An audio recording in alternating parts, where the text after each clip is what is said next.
એ વધુ એક ધારાસભ્ય રાજીનામું આપે તેવી શક્યતાઓ દેખાઈ રહી છે। કોંગ્રેસના ધારાસભ્ય સીજે ચાવડા આજે કોંગ્રેસ સાથે છેડો ફાડે તેવી શક્યતાઓ દેખાઈ રહી છે। વિજાપુરથી ધારાસભ્ય છે સીજે ચાવડા। સીજે ચાવડા 4 ફેબ્રુઆરીએ ભાજપમાં જોડાય તેવી પણ અટકળો દેખાઈ રહી છે। 5000 કાર્યકર્તાઓ સાથે સીજે ચાવડા ભાજપમાં જોડાઈ શકે। અગાઉ ગાંધીનગર ઉત્તર બેઠક પરથી ધારાસભ્ય રહી ચૂક્યા છે। તો અમિત શાહ સામે ગાંધીનગર લોકસભા ચૂંટણીમાં હાર થઈ હતી, ત્યારબાદ તેઓ વિજાપુર બેઠકની માંગ કરી હતી અને વિજાપુર બેઠક પરથી ટિકિટ આપવામાં આવીને સીજે ચાવડાએ જીત મેળવી।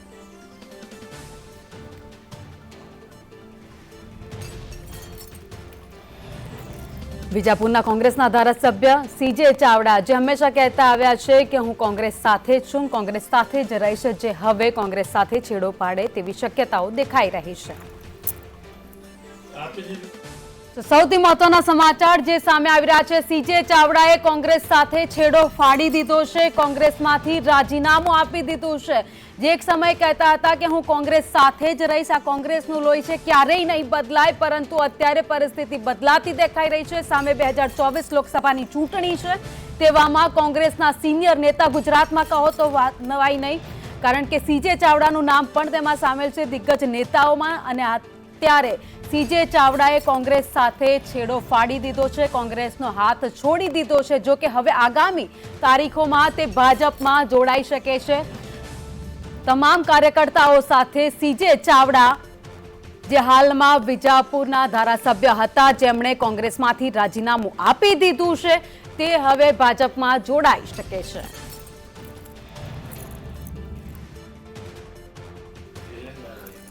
વધુ અપડેટ સાથે સંવાદદાતા હિરેન રાવલ અમારી સાથે જોડાઈ ગયા છે। હિરેન, આગામી સમયમાં 2000 લોકસભાની ચૂંટણી 2024ની ને તેવામાં કોંગ્રેસને એક પછી એક ફટકા પડી રહ્યા છે।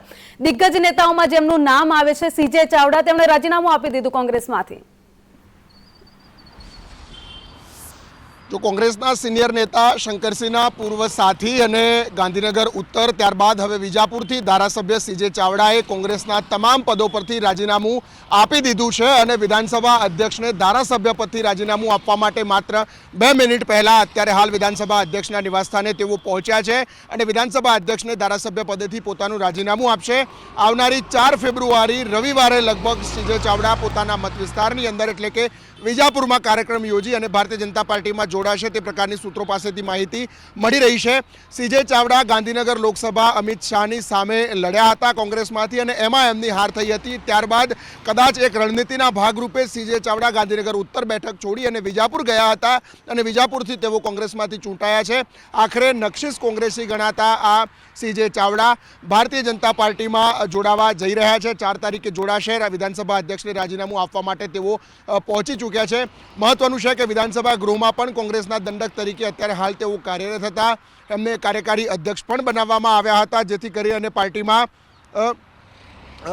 અનેક લોકોને સાથે જોડી શકાય। સાથે રાજ્યસભાની ચૂંટણી જ્યારે હતી ત્યારે રાજ્યસભાની ચૂંટણીમાં પણ સીજે ચાવડાને રાજ્યસભા લડાવી જોઈએ એ પ્રકારની વાતો સામે આવી હતી। જો કે આખરે સીજે ચાવડા છે એમણે રાજીનામું આપ્યું છે। સીજે ચાવડાના પરિવારની વાત કરીએ તો સીજે ચાવડાના પત્ની રાજ્ય સરકારમાં ક્લાસ 1 અધિકારી છે, પશુ નિયામક તરીકે તેઓ કાર્યરત છે અને સીજે ચાવડા કોંગ્રેસમાં હતા। પાર્ટી સાથે ડીલ થયા મુજબ સીજે ચાવડા ફરીથી વિજાપુર બેઠક ઉપરથી ચૂંટણી લડી, પેટા ચૂંટણી લડી અને ભારતીય જનતા પાર્ટીમાંથી ધારાસભ્ય બનશે તે પ્રકારની વાત અત્યારે હાલ સામે આવી રહી છે। રાજીનામું આપવાના કારણો હજી સુધી સામે નથી આવ્યા, પરંતુ તમામ જેટલા નેતાઓ કોંગ્રેસમાંથી રાજીનામું આપ્યા છે એમના તમામ લોકોના કારણ એક સરખા હોય છે, કોંગ્રેસનું આંતરિક રાજકારણ, કોંગ્રેસની દેશ વિરોધી વાતો અને આ તમામ બાબતોના કારણે રાજીનામું આપ્યું છે। કદાચ સીજે ચાવડા પણ એમના અંતરાત્માનો અવાજ આ શબ્દો કહેતો હશે। રામ મંદિરનો મુદ્દો સીજે ચાવડા કદાચ વધારાનો એક એમાં એડ કરી શકે છે, પરંતુ મહત્વનું છે કે સીજે ચાવડા ધારાસભ્ય પદેથી રાજીનામું આપવા માટે પહોંચી ચૂક્યા છે। કોંગ્રેસના તમામ પદો પરથી રાજીનામું આપી દીધું છે। આ એ જ સીજે ચાવડા છે કે જે ગત વિધાનસભા ગૃહમાં બોલ્યા હતા કે મારી સ્થિતિ અર્જુન જેવી છે, હું અહીંયા ઊભો છું, પરંતુ સામે બધા જ મારા પાસેથી ગયેલા એટલે કે ભારતીય જનતા પાર્ટીને કૌરવોની સેના કહેનારા સીજે ચાવડા હવે પોતે અર્જુન મટી અને હવે આ જૂના લોકોની જે સાથે છે એમની સાથે જવા માટે તૈયાર થયા છે। આવનારી બજેટ સત્ર હશે 2025નું, કદાચ સીજે ચાવડા એ સત્રમાં ભારતીય જનતા પાર્ટીના ધારાસભ્ય અથવા તો મંત્રી પદે પણ વિધાનસભા ગૃહમાં હાજર હોય તો નવાઈ નહીં। હિરેન, જ્યારે જ્યારે ચૂંટણી આવે ત્યારે આ રીતની પરિસ્થિતિ કોંગ્રેસમાં દર વખતે જોવા મળતી હોય છે. આ વખતે લોકસભાની ચૂંટણી હવે આવી રહી છે ત્યારે ગુજરાતમાં આ પરિસ્થિતિ જોવા મળી છે, કોંગ્રેસ તૂટી રહી છે. તો બીજી બાજુ મહારાષ્ટ્રમાં પણ હમણાં થોડા સમય પહેલા જ દિગ્ગજ નેતાએ રાજીનામું આપ્યું, એટલે બધી અનેક જગ્યાએથી ફટકો કોંગ્રેસને પડતો જોવા મળી રહ્યો છે. સ્વાભાવિક રીતે માત્ર સીજે ચાવડા નહીં, હજુ 3 થી 4 રાજીનામા અથવા તો એના કરતાં વધુ રાજીનામા ગુજરાતમાં કોંગ્રેસના અને આમ આદમી પાર્ટીના ધારાસભ્યોના પડી શકે છે. અત્યારે હાલ જે સ્થિતિ છે એમાં કોંગ્રેસના અને આમ આદમી પાર્ટીના મળીને કુલ 19 જેટલા ધારાસભ્યો અત્યારે સિટિંગ એમએલએ છે. આ 19 પૈકી 8 થી 9 ધારાસભ્યો હજુ રાજીનામા આપી શકે છે. એટલે કે ગુજરાત વિધાનસભામાં વિપક્ષના નેતાઓ અથવા તો વિપક્ષના ધારાસભ્યો માત્ર સિંગલ ડિજિટમાં રહે એ પ્રકારનું આયોજન ભારતીય જનતા પાર્ટીનું ઓપરેશન લોટસ અંતર્ગત હોય તે પ્રકારની માહિતી સૂત્રો પાસેથી મળી રહી છે. અને એના જ ભાગરૂપે સીજે ચાવડા પછી કદાચ પાટણના ધારાસભ્ય કિરીટ પટેલ પણ આવે તો નવાઈ નહીં, એક બાદ એક દર અઠવાડિયે કોંગ્રેસના અને આમ આદમી પાર્ટીના ધારાસભ્યોને વારાફરતી રાજીનામા આપવામાં આવશે. સીજે ચાવડા પછી ઉત્તર ગુજરાત અથવા તો સૌરાષ્ટ્રમાંથી વધુ એક કોંગ્રેસના ધારાસભ્ય રાજીનામું આપશે. કિરીટ પટેલ પણ આ જ રેસમાં હોવાનું સૂત્રો પાસેથી માહિતી મળી રહી છે. અને આ સાથે જીરેન વાત કરીએ તો તમે કહ્યું કે કિરીટ પટેલ પણ આગામી સમયમાં રાજીનામું આપી શકે છે. તો અન્ય એવા કયા ધારાસભ્યોના નામ સંભવિત જે સામે આવ્યા છે જે પાર્ટી છોડી શકે છે આગામી સમયમાં?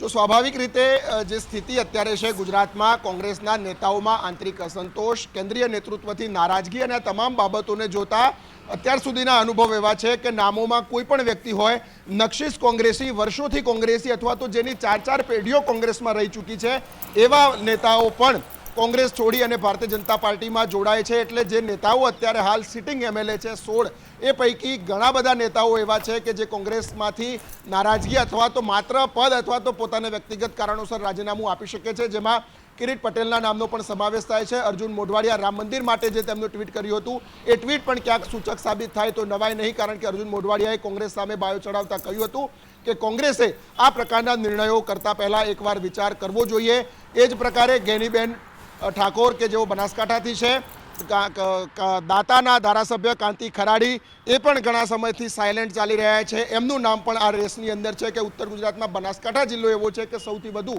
કોંગ્રેસને બેઠકો વિધાનસભાની અંદર ત્યાં મળી છે. એ જિલ્લાની અંદર 3 થી 4 જેટલી બેઠકો છે એ બનાસકાંઠા જિલ્લામાં. હિરેન, અમારી સાથે જોડાયેલા રહેજો. કોંગ્રેસના નેતા હેમાંગ રાવલ અમારી સાથે જોડાયા છે. હેમાંગભાઈ, કોંગ્રેસમાંથી વધુ એક રાજીનામું, શું કહેશો?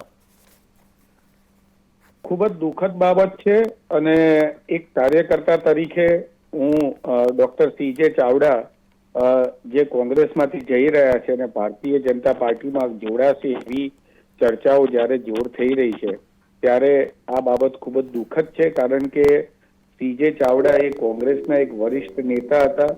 આની પહેલા તેઓ ગાંધીનગરના ધારાસભ્ય હતા. એમને કોંગ્રેસ પાર્ટીએ શું આપ્યું નથી. તમે વિચાર કરો કે ડોક્ટર સીજે ચાવડાએ ઈચ્છા ધરાવી હતી કે મારે ગાંધીનગરથી નથી લડવું અને વિજાપુરમાંથી લડવું છે, તો વિજાપુરથી એમને ટિકિટ આપવામાં આવી. વિજાપુરની જનતાએ કોંગ્રેસ તરફી વાતાવરણ આટલું બધું વિરુદ્ધ વાતાવરણ હોવા છતાં વિજાપુરની જનતાએ આ કોંગ્રેસને અને સીજે ચાવડાને જીતાડ્યા. એટલે મને લાગે છે કે એમણે જે નિર્ણય કર્યો છે એ નિર્ણય એ એક કાર્યકર્તા તરીકે મારા માટે ખૂબ જ દુઃખદ છે, પરંતુ સાથે સાથે વિજાપુરની જનતા જે છે એમનો પણ અહીંયા જાહેરમાં ધ્રોહ થયેલો હોય એવું સ્પષ્ટપણે જણાઈ આવે. હેમાંગભાઈ, તમે કહી રહ્યા છો કે પાર્ટીએ શું સીજે ચાવડાને નથી આપ્યું, તેમ છતાં પણ પાર્ટી સાથે એમણે છેડો ફાડ્યો છે. અમારી સામે સાથે જયરાજસિંહ પણ જોડાયેલા છે, નેતા ભાજપ. જયરાજસિંહ, વધુ એક નેતા ભાજપમાં આવી રહ્યા છે એવી વાત સંભળાય છે. હવે મેં બી આપના સંદેશના પ્રતિષ્ઠિત માધ્યમથી જાણ્યું છે કે સમાચાર છે. હવે વાસ્તવિકતા શું છે તો ચાવડા સાહેબ પોતે જ કહે છે, પણ મેં આપના હાલ સંદેશના સ્ક્રીન પર જ જોઈ રહ્યો છું કે રાજીનામું આપવા જવાના છે, પણ મારી પાસે તો કોઈ માહિતી છે નહીં. જી જયરાજસિંહ, હેમાંગભાઈ કહી રહ્યા છે કે પાર્ટીએ બધું જ કોંગ્રેસના નેતાઓને આપ્યું છે, ક્યારેય કોઈ પણ નેતા સાથે કોઈ પણ પ્રકારની બાંધછોડ કરવામાં નથી આવી. તમને એવું લાગે છે કે કોંગ્રેસ જે કહી રહી છે કરી રહી છે?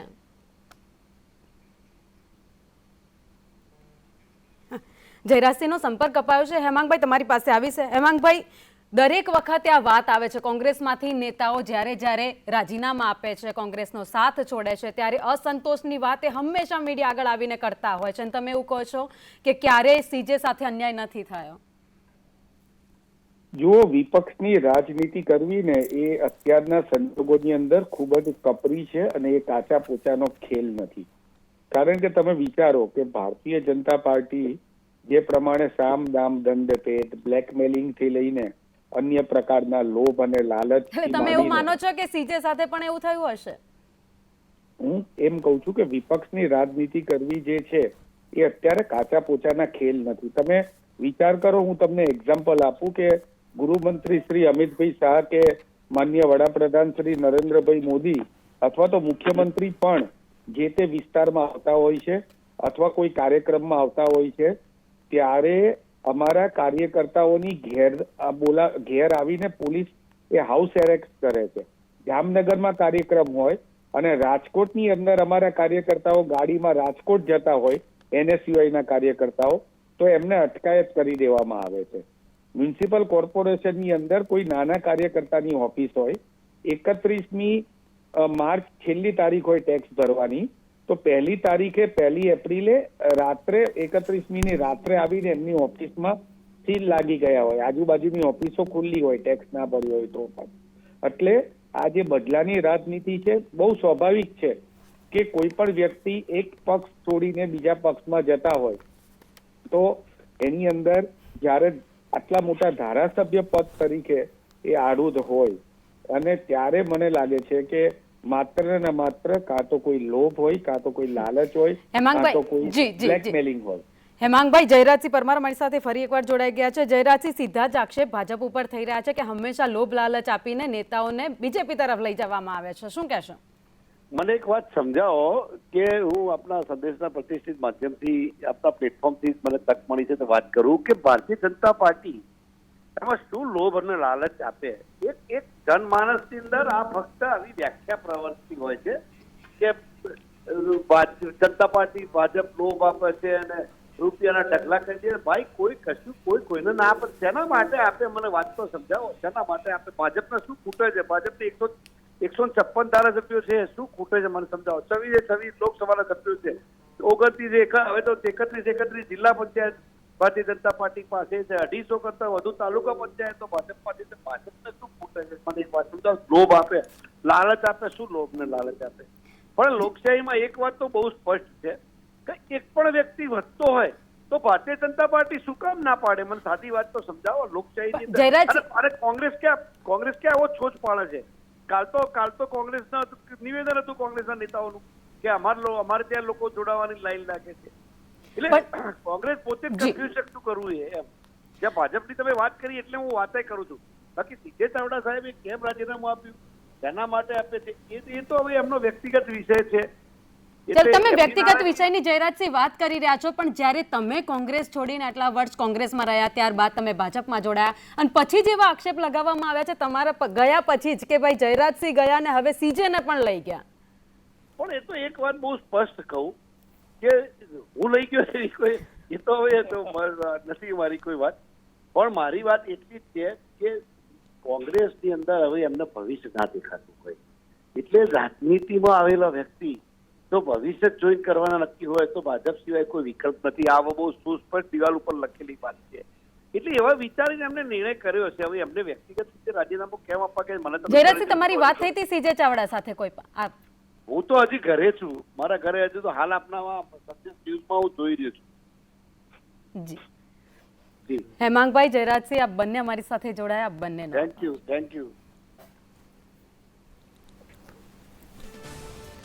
સીજે ચાવડા કોંગ્રેસના ધારાસભ્ય વિજાપુરથી, જેમણે કોંગ્રેસનો હાથ છોડી દીધો છે અને આગામી સમયમાં તે ભાજપમાં જોડાય તેવી શક્યતાઓ અત્યારે દેખાઈ રહી છે અને 4 ફેબ્રુઆરી તારીખ પણ સામે આવી ગઈ છે કે તે ભાજપમાં જોડાઈ શકે.